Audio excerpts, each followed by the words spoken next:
বিপদে আপদে মুসিবতে যাই হোক, কিছুই তো সঙ্গে আনিনি, হারানোরও কোনো ভয় নাই। যা আপনি আমরা পেয়েছি সব দান। দানের মধ্যে মালিকানা আসে না, দান সম্পত্তিতে মালিকানা আসে না। তাহলে আসার সময়ও কিছু আনিনি, হারানোর কোনো ভয় টেনশন নাই। কিছুই অর্জন করিনি, সব রবের দান। সুতরাং মালিক হয়ে অহংকার করারও কোনো সুযোগ নাই। হারিয়ে গেলে মুখ হাত একদম একজোট করে কান্না করারও কোনো দরকার নাই। তাই তো ইন্না লিল্লাহি বলা হয় যখন প্রিয় মানুষ কোনো কিছু হারিয়ে যায়। কথা বলেন ঠিক কিনা?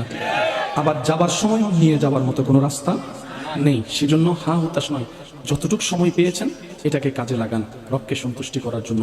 অতীত যা হয়ে গিয়েছে বাদ দেন না।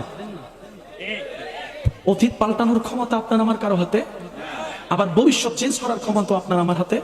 তাহলে অতীত বাইরে, ভবিষ্যৎ বাইরে, এই বর্তমানটা চাইলে তো কিছুটা কাজে লাগাতে পারি। অতীত নিয়ে টেনশন করে বর্তমান নষ্ট করার দরকার নাই।